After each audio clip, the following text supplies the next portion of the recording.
Students, let's discuss single column cash book. This is the book, subsidiary book basically. This is book of original entry also. I use the word book of original entry, यानी ये journal की तरह है. Original entry की book कौन सी होती है? जिसमें फर्स्ट टाइम कोई ट्रांजेक्शन हो और उसको रिकॉर्ड करें. तो कैश बुक हम क्यों मेंटेन करते हैं? जब बहुत सारे कैश ट्रांजेक्शन्स हों तो हम उसकी जर्नल में एंट्री पास नहीं करते. उन कैश ट्रांजेक्शन्स को हम डायरेक्टली कैश बुक में रिकॉर्ड करते हैं. स्टूडेंट्स रिमेंबर, इसमें सिर्फ कैश ट्रांजेक्शन्स आएंगी. अगर कोई चेक से रिलेटेड ट्रांजेक्शन है तो वो सिंगल कॉलम कैश बुक में रिकॉर्ड नहीं होगी. सिर्फ cash receipts and cash payments, यानी कहीं से भी कैश आए डेबिट साइड में रिकॉर्ड होगा, कहीं भी कैश की पेमेंट हो क्रेडिट साइड में रिकॉर्ड होगा. ये एक रियल अकाउंट है. देखिए, cash is a real account. Real account का रूल आप जानते हैं students. Debit what comes in, credit what goes out.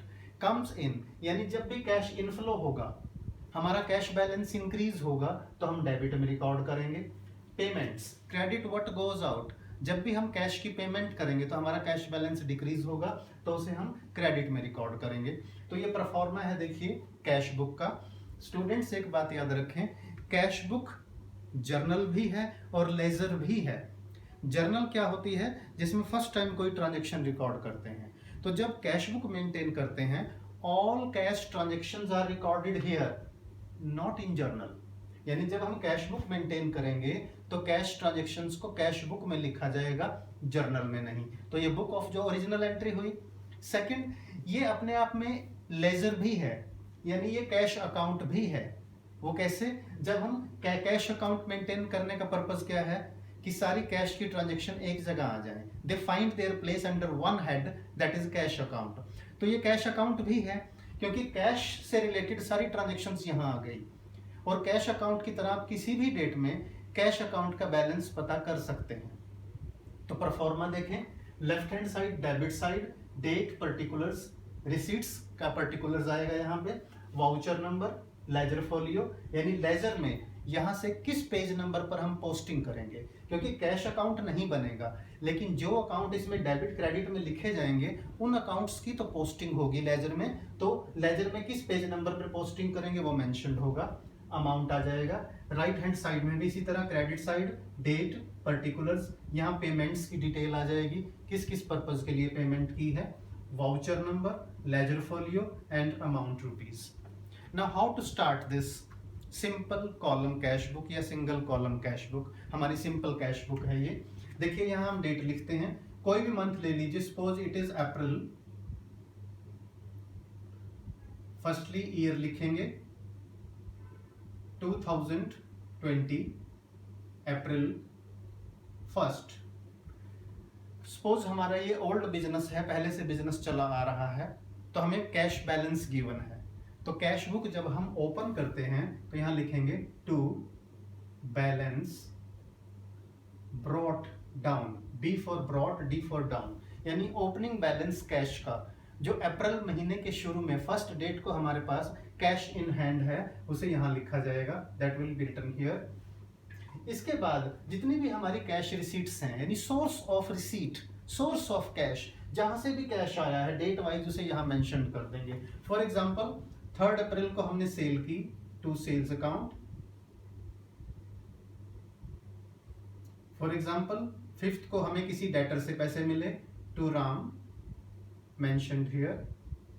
इसी तरह पेमेंट साइड, यानी ये हमारी रिसीट्स हैं, सेल करने से पैसा आया है और राम से रिसीव हुआ है. पेमेंट साइड कोई भी डेट लिखिए.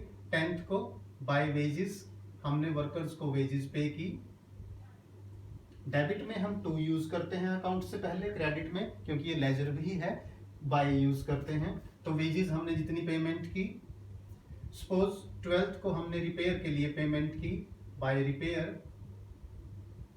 Repair account, that is mentioned here. इस तरह से कैश किसी भी सोर्स से आए, दैट इज मेंशन्ड हियर. किसी भी पर्पज के लिए हम यूज करें, that is mentioned on the credit side. ये हमारी सिंपल कैश बुक या सिंगल कॉलम कैश बुक है. अब देखिए इस कैश बुक को हम क्लोज कैसे करें. मंथ के एंड में, मंथ के एंड में क्या करेंगे, बोथ साइड का हम टोटल करेंगे बेटा, पैरेलल कॉलम में. बिल्कुल देखिए यहाँ हमने लिखा टोटल रिसीट्स, यानी ड्यूरिंग द मंथ हमारे पास टोटल कितना पैसा आया।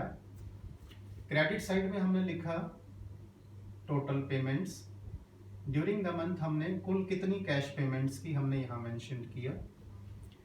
कैश अकाउंट या कैश बुक की हमेशा डेबिट साइड ज़्यादा होती है, उसका पर्पज भी सुन लो बेटा। जितना आपके पास कैश इन हैंड है, यानी आपकी पॉकेट में कैश है या आपके अकाउंट में कैश है, आप उससे ज़्यादा कभी भी स्पेंड नहीं कर सकते। यानी या तो आपके पास जीरो बैलेंस कैश होगा या आपके पास प्लस में होगा। कैश कभी नेगेटिव में नहीं होता, आप जानते हैं इस चीज़ को। तो इसकी डेबिट साइड का ज़्यादा होगा, तो हम क्या करेंगे, टोटल रिसीट्स में से टोटल पेमेंट्स माइनस कर देंगे और हमारे पास क्लोजिंग बैलेंस आ जाएगा। यानी क्लोजिंग बैलेंस कैसे आएगा, मैं आपको लिख के भी बता देता हूँ। Closing balance is equal to total receipts, debit side में रिसीट्स का जो टोटल है उसमें से टोटल पेमेंट्स को माइनस कर देंगे, टोटल पेमेंट्स। इस तरह से हमारे पास मंथ के एंड में कितना कैश का बैलेंस है वो आ जाएगा, और उसे यहां लिखेंगे हम 30 अप्रैल को by balance CD, C for closing, C for D carried down. तो यहाँ हमारे पास क्लोजिंग बैलेंस आ जाएगा, यानी इस टोटल में से हमने ये टोटल माइनस किया तो क्लोजिंग बैलेंस आ गया। फिर से हम टोटल कर देंगे, अगेन टोटल, यहाँ पर ये सेम टोटल आ जाएगा, यहाँ पे इन दोनों का अमाउंट टोटल आ जाएगा। देखिए टोटल करने के बाद हम डबल लाइन लगाते हैं, डबल लाइन शो करती है कि इस मंथ के लिए ये कैश बुक का जो अकाउंट है वो क्लोज हो चुका है, यानी ये कैश बुक हमारी क्लोज हो चुकी है। तो 30 अप्रैल को हमने अकाउंट क्लोज किया। अब नेक्स्ट मंथ इसे ओपन करके भी दिखाना होता है बेटा, यानी अप्रैल के एंड में हमारे पास ये क्लोजिंग बैलेंस है। तो ये जो क्लोजिंग बैलेंस है नेक्स्ट मंथ मई में ये ओपनिंग बैलेंस हो जाएगा बेटा। यहां लिखेंगे May first to balance brought down, यहां पर बैलेंस आ जाएगा। यानी अप्रैल मंथ का जो क्लोजिंग बैलेंस है मई मंथ का वो क्या हो जाएगा, ओपनिंग बैलेंस। यानी इसके बाद हम मई महीने की कैश बुक स्टार्ट कर देंगे। ये ओपनिंग बैलेंस वैसे ही हुआ जैसे हमने स्टार्टिंग में लिया था। स्टूडेंट्स देखिए, ये जो 1 अप्रैल को हमने ओपनिंग बैलेंस लिया, ये कौन सा बैलेंस है, जो 31 मार्च को क्लोजिंग बैलेंस था। तो इस तरह से हम लोग कैश बुक प्रिपेयर करते हैं। दोबारा सुन लीजिए, cash book book of original entry भी है और ये एक लेजर भी है, क्योंकि इसमें हम फर्स्ट टाइम सारी ट्रांजेक्शन्स रिकॉर्ड करते हैं। और ये लेजर इसलिए है, कैश अकाउंट भी इसलिए है क्योंकि इसमें सारे बैलेंस हमें पता चल जाते हैं एक जगह। इसका मतलब ये नहीं कि बाकी बुक्स अकाउंट्स की एंट्री नहीं होगी, पोस्टिंग नहीं होगी। जो हमारा सेल्स, राम, इधर वेजेस और रिपेयर्स अकाउंट है, इन अकाउंट की पोस्टिंग होगी, लेकिन कैश बुक से कैश अकाउंट की पोस्टिंग नहीं होगी। तो this is the single column cash book.